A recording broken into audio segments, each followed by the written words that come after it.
Okay. Okay. So, like you said, sensitivity to physical activity. So, say there is a meniscal injury patient that is coming to you.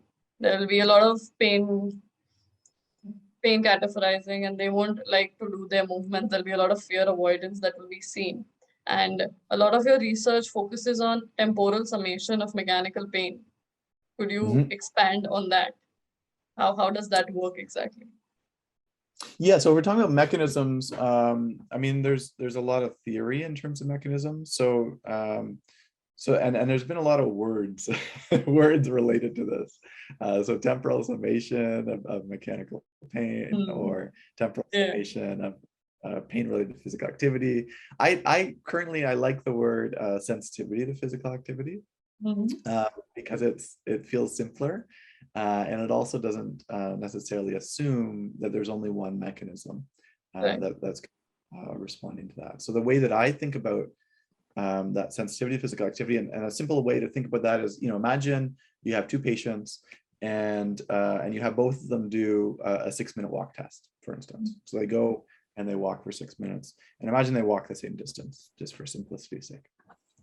And they both start on a 3 on 10 on pain intensity, and one patient comes back and they're still at a 3 on 10, and the other one comes back and they're at a 10 on 10. So it's not hard to identify the patient that has a more sensitized reaction to Mm. that same physical activity. And so what you would identify that patient as having increased levels of sensitivity related to physical activity. Physical activity is a provocative factor when it comes to their pain. And then you think about management. And so if we're doing something like a 6-minute walk test, the way that we often frame that in our clinical training is we think about that as a performance measure, and we think about that in relation to physical capacity. So if somebody goes out and does a 6-minute walk test, and they come back and it's really low, we would say, oh, well, they're deconditioned. They're not in good enough shape. So let's just go out and exercise them as much as possible, which could be good.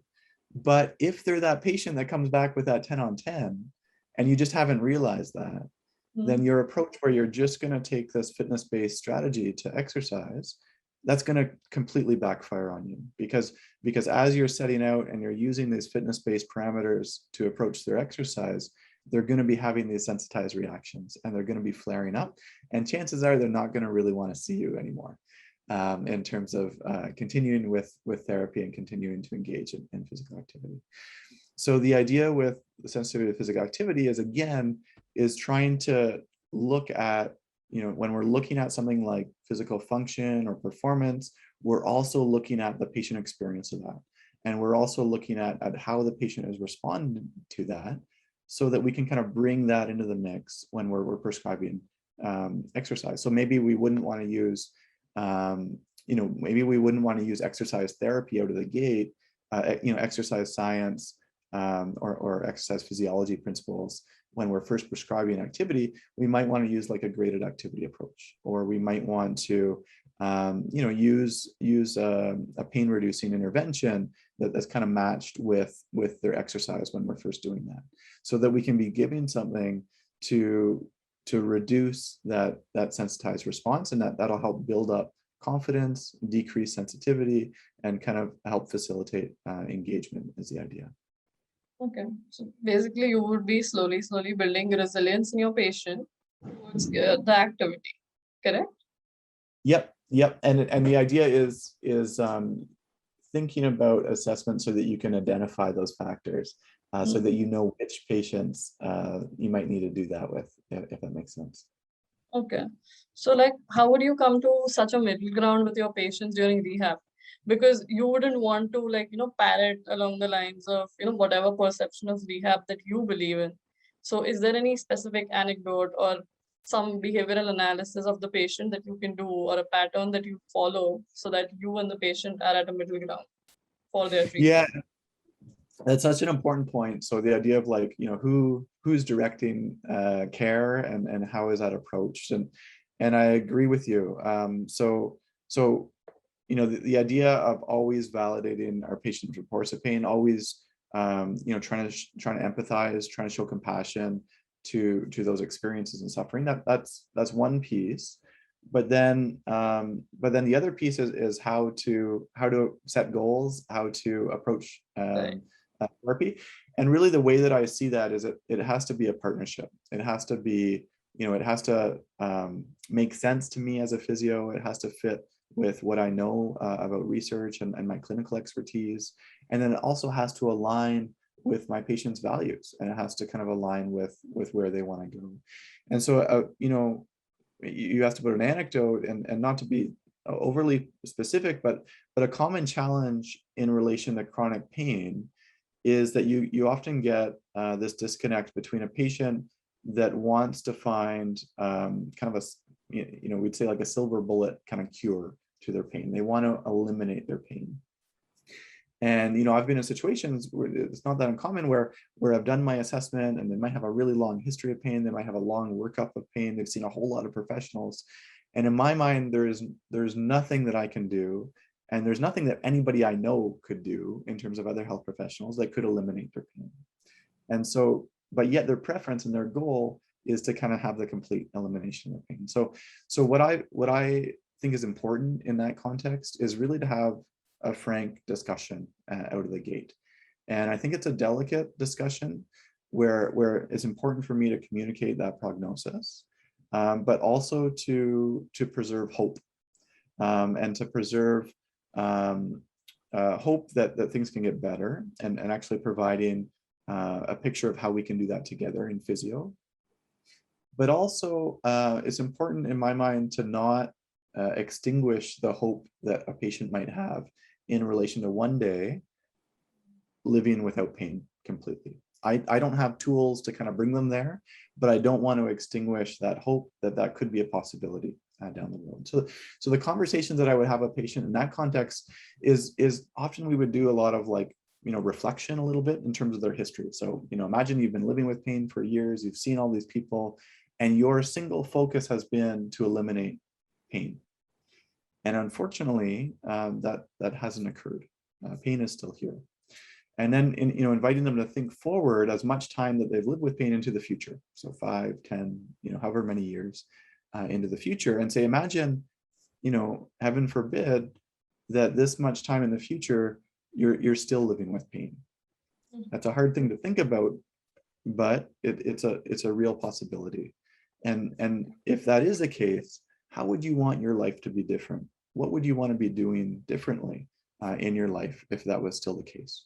And so what that does is it starts to open the conversation to function and quality of life. And these are things that, best practice in relation to pain management that physios are really well positioned to help with, helping somebody move more, return to activities that are important to them, and really kind of have a bit more understanding and control of their pain. And so slowly trying to paint a picture of those different avenues to kind of help that patient. And what I want to stress is that this is not a transition that happens in one conversation. It's not something that happens in a couple of minutes. It's not something that happens, over just 1 or 2 visits. It's a long-term conversation, and it's, built on this relationship that you're kind of establishing in that first visit. And so the way that I often think about it is just getting enough buy-in until the next appointment. So my goal is just to kind of, that we're feeling like we're on the same page, and that and there's enough buy-in from the patient to get to the next appointment. And for me, that's enough. I have enough. If I'm able to think about that in relation to each appointment, and hopefully have good engagement between the appointments, then for me that's kind of enough in terms of looking at that shared directing and finding partnership in care. According to you, what skills should every new physio possess to, enter this dynamic field? Yeah, that's a great question. And I don't have a good understanding of what entry to practice education looks like in India. I've looked at your website a little bit, which is wonderful. And I think it seems like there's some really great resources in there. And I understand that it seems like there's a challenge in India or in your region with, concerns around how well you're being prepared for practice. And what I would say is that's a good thing. That's how we grow as a profession, and that's how we try to do better over the long term. And what I would also say is that the same dynamic that we are also kind of confronting in Canada, and the same thing I see in other countries around the world as well. We always want to be doing better. We always want to be a little bit unsatisfied with where we're currently at, in my mind, and that's how we grow as an individual, and then also as a profession as well. I would say in terms of the skills, I would say there's a couple things. So one, there are kind of like foundational competencies in relation to pain management, expertise, let's say, or competency. So that would involve things exactly what you're pointing at in terms of when it comes to pain, understanding the nervous system and its role, understanding how plasticity works in relation to the nervous system. I think it's also really important to understand the psychology of pain in relation to a physiotherapy scope of practice. So understanding how thoughts and feelings play into that, how that shapes engagement and activity, and how we can kind of address that in the context of rehabilitation. And I think those, for me, those are the big factors that, nervous system sensitivity, thoughts, feelings, psychology, that kind of like are really important in relation to pain, but that go beyond our traditional, muscle and bone exercise physiology kind of training. And so I think it's a really important piece to understand that and develop new tools in that. The other piece, though, that I've been focusing on in the context of Canada is really on the interpersonal skills. So it's not enough, unfortunately, in my opinion, just to understand, how pain works and maybe understand the principles of different interventions. We really need to develop skills in how we approach that with our patients, because that is a massive key. Coming back to that analogy of a patient with a spinal cord injury, in a way, people who are living with persistent pain that has no great solution to it, they're in a similar predicament where, there's nothing I'm going to do to this patient that's going to eliminate that pain for them. Really, all that I can do is kind of help them along this self-management journey in a way. So help them better understand what's going on with their body and help them develop tools to help themselves in a way. And those interpersonal skills are absolutely kind of like foundational and essential to that process. So if we want to partner with somebody, if we want to facilitate behavior change, if we want to facilitate understanding, then we really need to have good communication skills. We need to have good skills and be able to develop therapeutic alliance and relationships, building things like trust and respect. Those are really, in my mind, essential pieces of that kind of graduating PT competency, but often like overlooked pieces. Right. We need to look at the person as more than just a bag of tissues and bones, and we need to reconstruct their entire outlook. Sorry. Yeah. And I think that's a really great way to frame it, is really kind of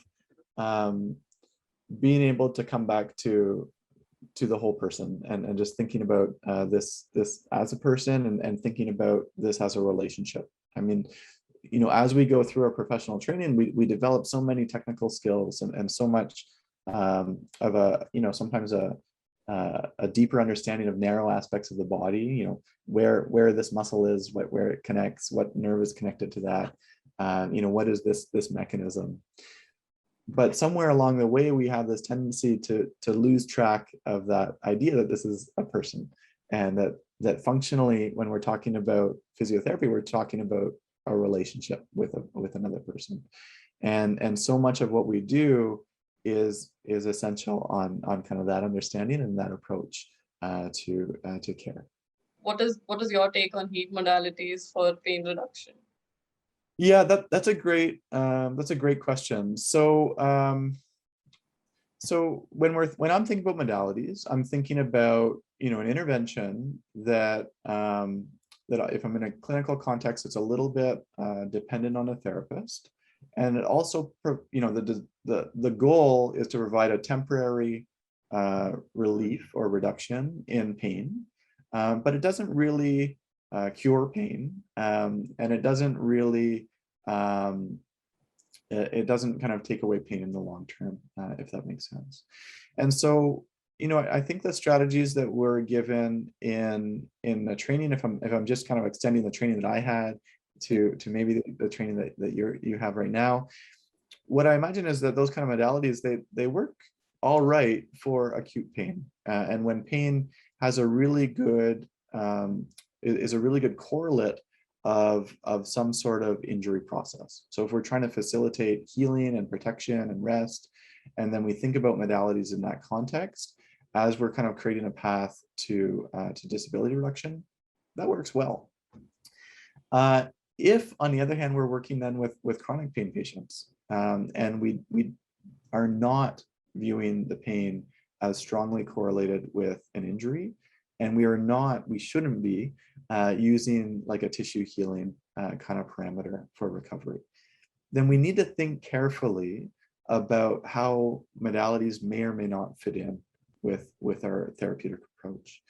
And the way that I frame this with my students is I try to take a bit of a nuanced approach. I don't say no, never use modalities, but I really kind of try to frame them as potentially playing a supportive role.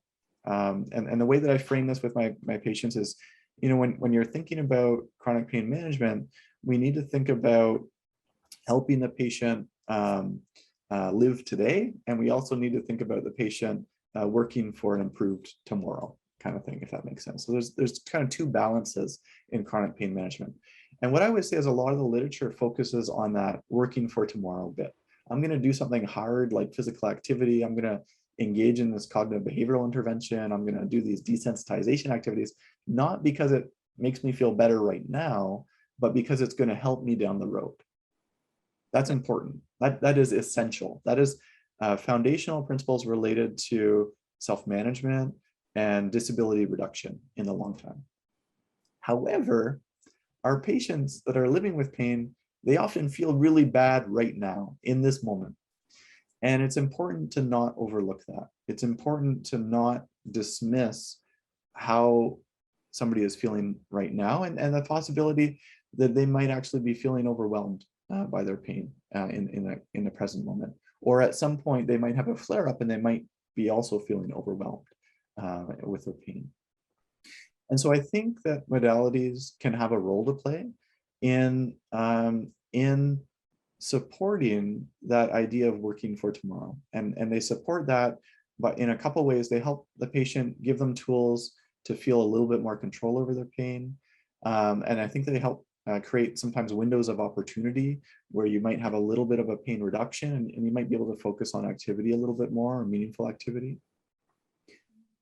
That said, they need to be contextualized in treatment. If that's your goal, they really need to be contextualized in treatment within a broader self-management model and a disability reduction model. And so, that comes down to thinking carefully about each modality that you're using in relation to how dependent is it on me as a therapist? Could a patient do this themselves? So if I'm thinking about, a patient with fibromyalgia, and I'm thinking about, well, should I introduce interferential current to that patient? Or should I, think about hot packs or TENS?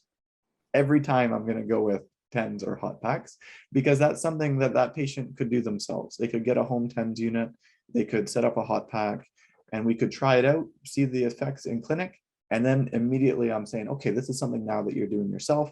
We can use it in this broader strategy to control your flare-ups, to prevent flare-ups, to help you move more. And the context is to help you move more.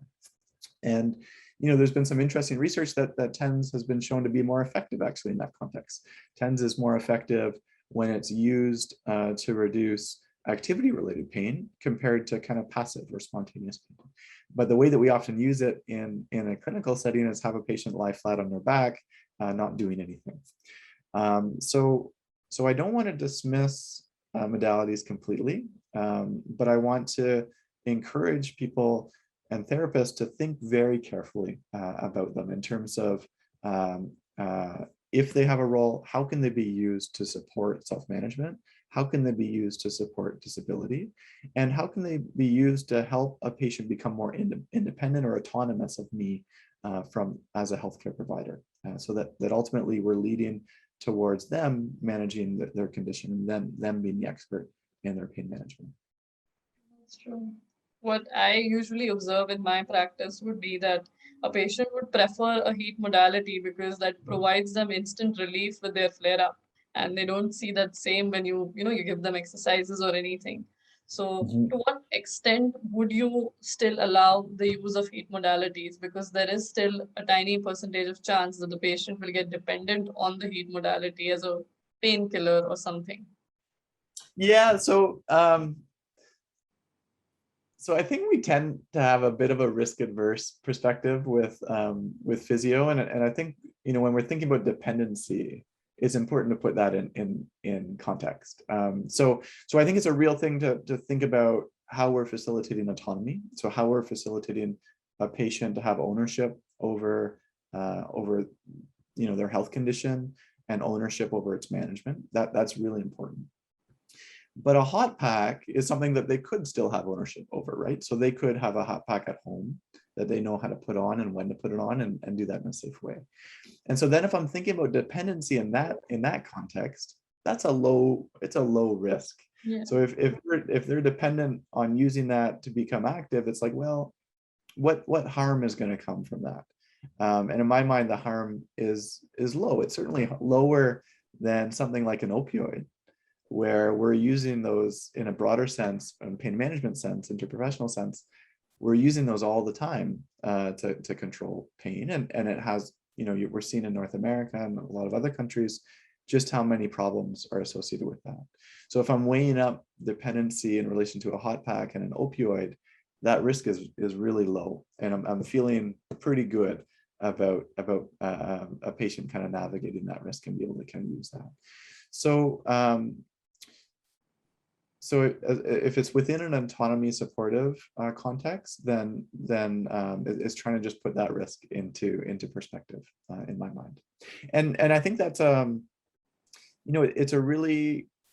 it's a really great way to connect with your patients on these subjects is to kind of empower them to think about the strategies that they're using with a risk benefit analysis. So what is this doing from you? What does it cost?